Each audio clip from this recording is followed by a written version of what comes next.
Next, Lucas County, Ohio has one of the highest infant mortality rates in the state, and there's a clear racial divide. Lucas County's African American infants are 3 times more likely to die before their first birthday than their white counterparts.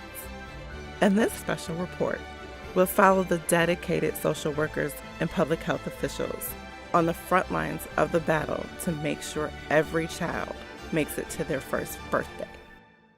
The battle for one is next.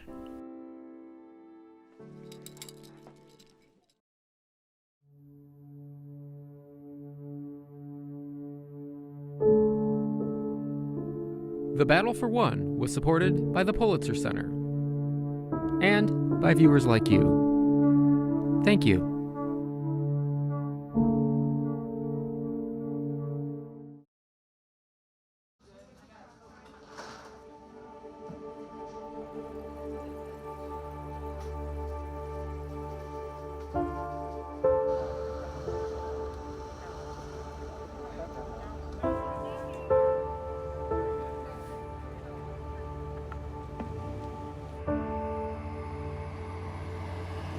Lucas County, Ohio, is facing a deadly public health crisis.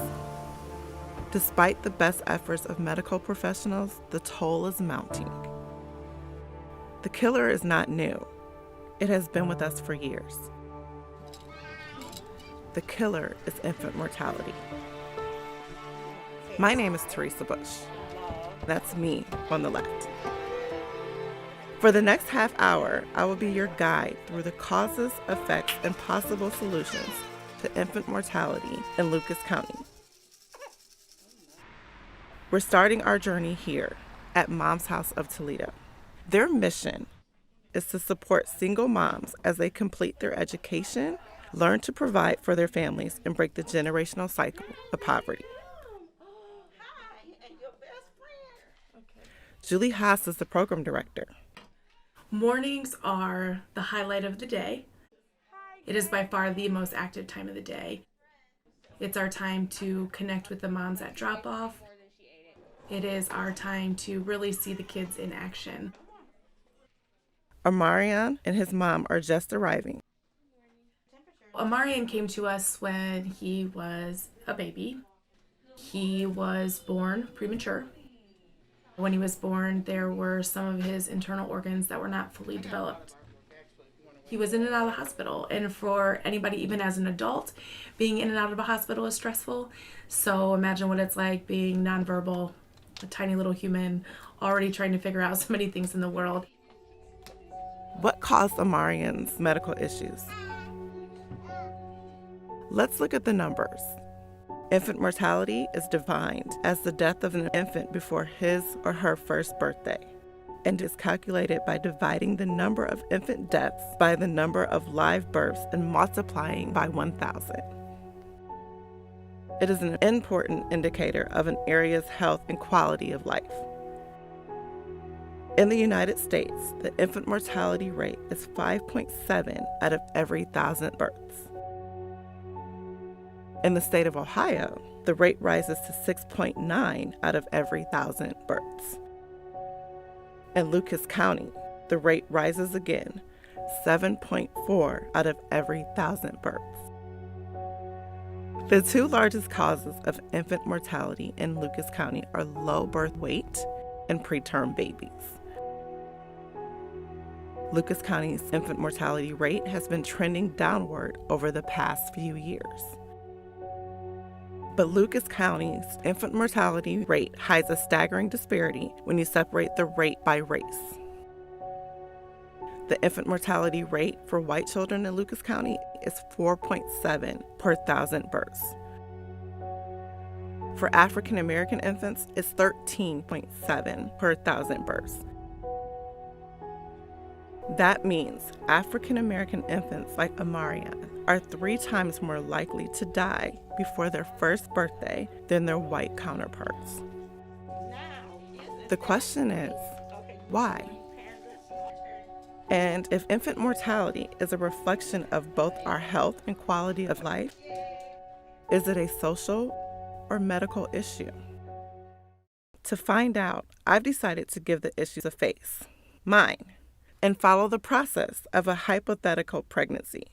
My first conversation was with Anita Patel. She's a former nurse who now works in management. If I were a new patient who just found out that I was pregnant and seeing you for the first time, what type of questions would you ask? I would ask you what number baby this is, how your pregnancy is going, kind of help walk you through what to expect, when to reach out to the doctor. And then we would also talk about what else is going on in your home. What are some other needs you have? Are you able to pay your rent, your utilities, any behavioral health needs that, this is a stressful time? Would you benefit from any of those resources? Would you define a low birth weight baby for me? When a baby is born, weighing less than 2,500 grams or 5 pounds, 8 ounces, that baby is considered low birth weight. African American women tend to have 3 to 4 times higher incidence of low birth weight and preterm birth, which can lead to the infant mortality. What leads to a preterm baby? Substance abuse or tobacco use during pregnancy can lead to the baby not thriving during pregnancy. We also find, like I said, inadequate nutrition. Also, women under a lot of stress in their environment. Those factors can also lead to preterm birth. And how would you know if I'm at risk? If this is your first pregnancy, we look at what other health conditions that you have. Are you diabetic? Do you have hypertension? Those could be indicators that you may have some of those difficulties during the pregnancy, that we should keep an eye on some of those things. And recognizing that and knowing that we need to have different approaches when we're working with our African American members is very important. You just said different approaches. Like what do you mean by different approaches? In other words, we need to recognize and maybe, and also early on assess the environment, the stressors, and recognize that in certain neighborhoods where we have African American women, make sure we understand what resources do they have available for their day to day. Because if they're starting out at a disadvantage, we're not going to get very far tackling their health care.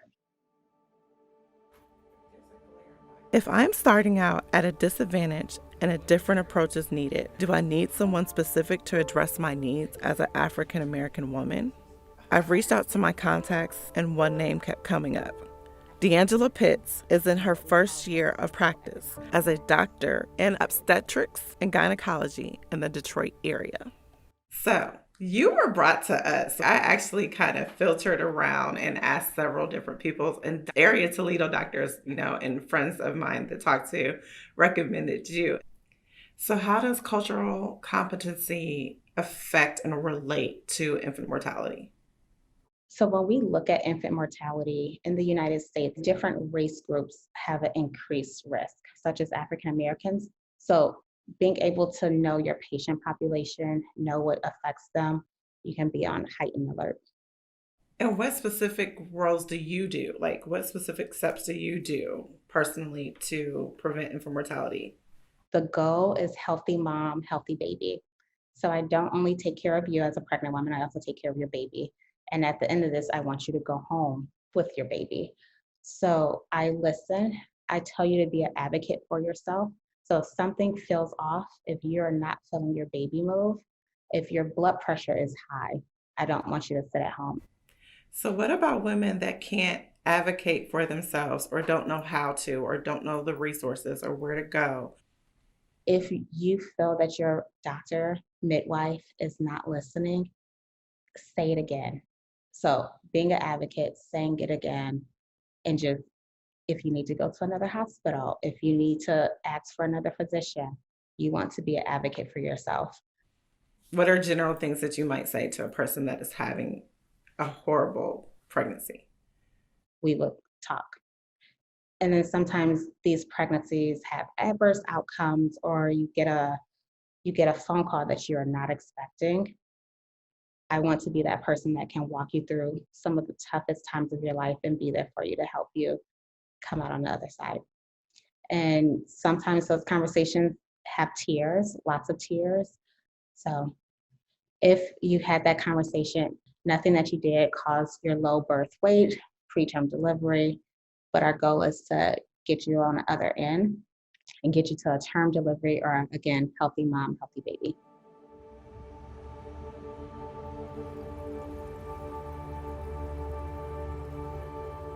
Ola Danielle Avery is a labor and delivery nurse at Toledo Hospital. Labor and delivery is so different than any part of the hospital because it's typically the only time you come to the hospital for something good.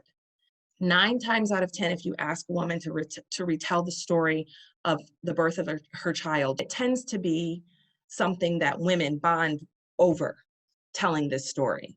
So being able to be a bridge between a woman who is laboring differently than our typical population and what our typical expectations are or typical hospital norms are is where my role is. For you being an OBGYN nurse, I'm touching on this because you just touched on something. How do you comfort a mother that's in that distress, that is not trusting what their doctor's saying, is feeling like she's not being heard? You know, how do you step in and comfort that woman? If I'm assessing my patient and she's reporting that her pain is this, then that's the pain that we need to treat. I think that we need to acknowledge that different cultures have different approaches to pregnancy and medication and medicine. And that can go back to play with the social economic as well. If you're not financially stable and you don't have the outside help, you have literally no clue what to do. We don't say that it takes a village to raise a child for no reason. Right. And we have gotten away from circling around a new mother and teaching her the things that you need to teach. Culturally, the Black culture, you would have a baby, your mother, your grandmother, somebody had children, breastfed children, knew what this diaper rash looked like, knew what to do with this. What do you do with a colicky baby? But if you have no one to support you, and the medical system is not set up to assist you in these areas, then what do you do? If the medical system is not set up to assist me with my practical needs as a new mom, who is? State of the City Address, Mayor Paula Hicks Hudson, Thursday, February 9th, 2017. The challenges we face in Toledo are not unique. History tells us that we have been here before. We know what we must do. We must continue to foster progress through partnership. We must manage our most pressing social challenges as well as fiscal challenges. Infant mortality, childhood obesity, and aging population, future workforce needs, aging infrastructure, community development, and job creation. Paula Hicks Hudson served as mayor of Toledo from 2015 to 2018 before representing the area in the Ohio House of Representatives. I called out the issue of infant mortality in 2017 because it is such a blemish on the ability of government to do what government is designed to do, which is to protect its citizen. And when you look at the most vulnerable of all of our citizens, an infant that doesn't make it to the age of 1 or even beyond, that is a major failing of our government, our community, our society. I think lending one's voice through the bully pulpit of this office is valuable.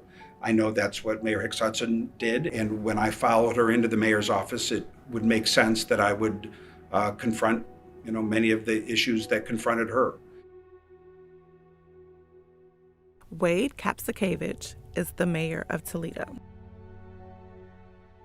The role of the city of Toledo, or of any city government, is such that we never provide direct services along areas of health. We don't provide, prenatal care. We're not giving shots. We're not passing out nutritional supplement tablets or advising on anything pertaining to healthcare. However, that is not to say we're disinterested in addressing problems like this. A city does have a role in seeing to it that the investments that we are allowed to make can be directed in ways that are helpful. The work that we do in the normal course of attempting to make our city more livable, to help make our neighborhoods more walkable and vibrant, double as the work that we can do to improve our outcomes on infant mortality. I do think it'll take a while for the public to understand this, but I also think the public eventually will.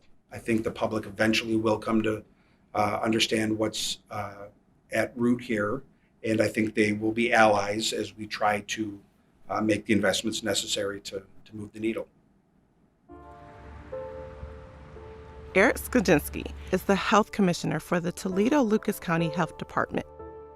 The public health role is, I think, multifaceted in the sense that we can address some of those things that affect infant mortality, but it just can't be us alone. You need to make sure that society also, too, attacks those problems and solves some of those problems of infant mortality. It is those barriers that moms face, whether it's transportation, whether it's communication, whether it's taking us up on resources. Again, those are all things that are barriers, and we need to try to knock those down. And I think if you start reflecting on that, you'll start understanding the issues that we have. Many things that we deal with, you can maybe throw a drug at and maybe solve a health concern. It is just not one thing that you can point to solve. It really is a culmination of many different issues in the community. My contact suggested one more person I should speak to. Anika Fields. She works as a cultural competence counselor. Before that, she worked in public health. I worked for birth to 5 programming for Lucas County for over 2 decades. I worked within a couple different programs that all focused on maternal fetal health, combating infant mortality. Now, is this a social issue or a medical issue? My opinion is that this is actually both a social issue and a medical issue. Really taking the time to look at the most impacted babies, which are Black babies. There's several factors that are common, and one is socioeconomic stress or depression, mental health issues, range of different disparities experienced by expectant mothers of Black babies.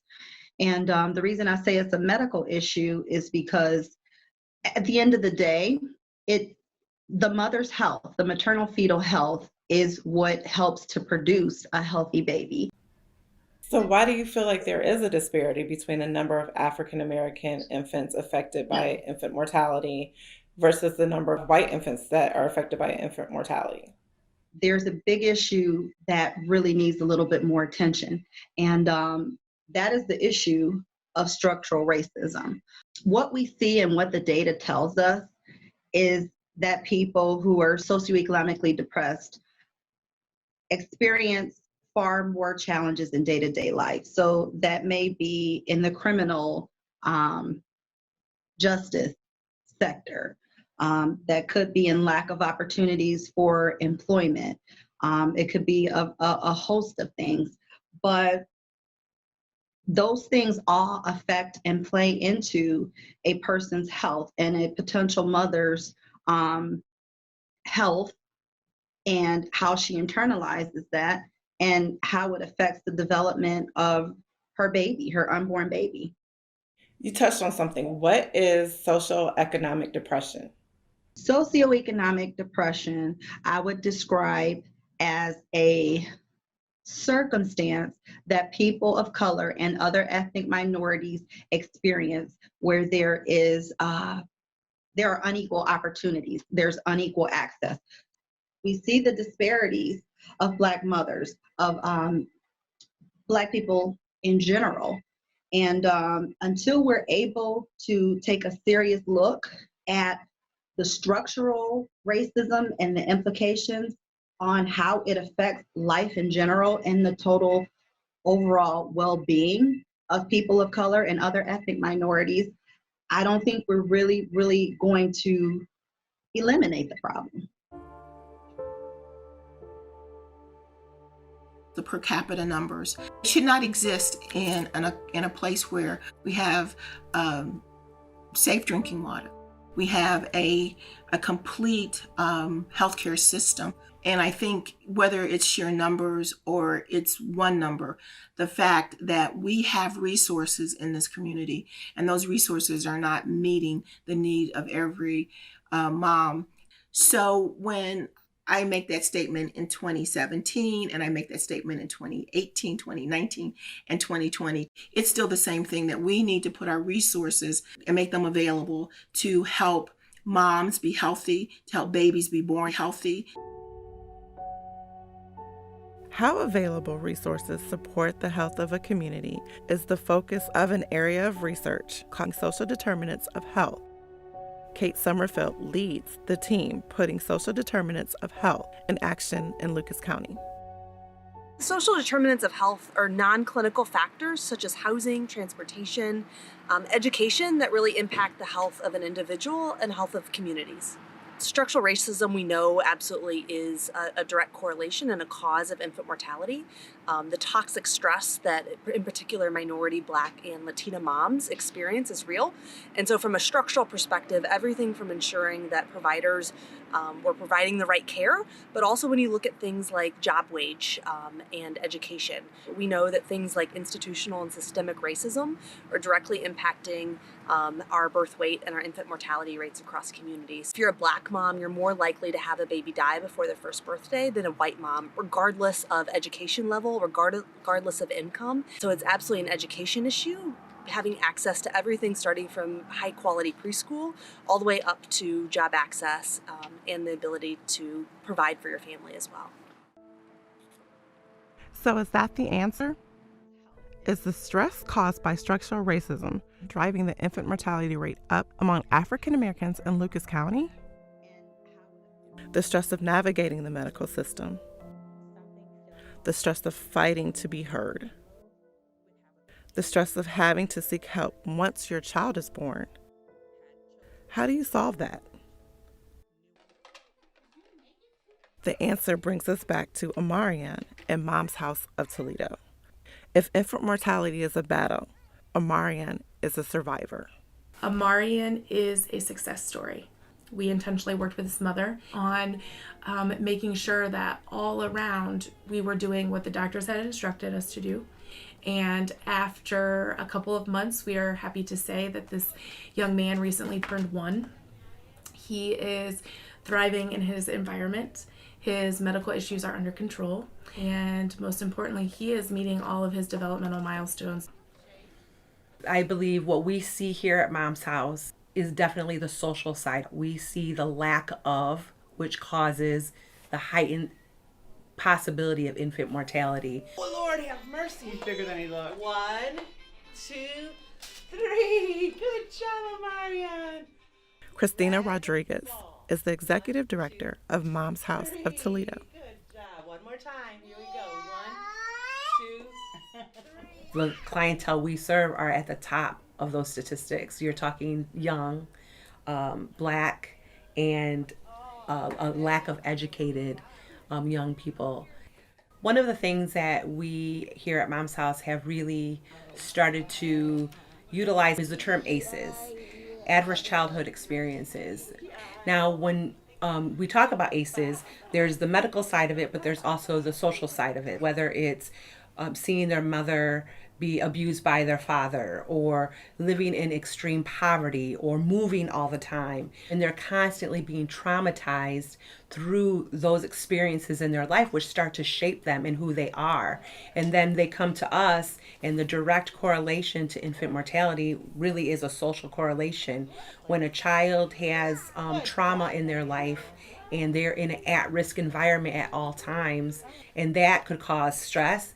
That could cause them to start behaving in manners that are unhealthy for them, but it could also cause the parent to have anxiety and stress and potentially even lead to some type of child abuse or neglect. And that's how you change a community, by changing the mindsets of these young ladies who are parenting these little people who will be our leaders. And we hope that what we're doing every day here contributes to that rate of infant mortality going down here in Lucas County. And that brings us to the end of our journey. If I learned one thing, it's this. Infant mortality can be attacked by large medical and social institutions. But the truth may be, if there's going to be any progress in the battle against infant mortality in Lucas County, it may happen in rooms like this, one child at a time. I am Teresa Bush. Thanks for watching.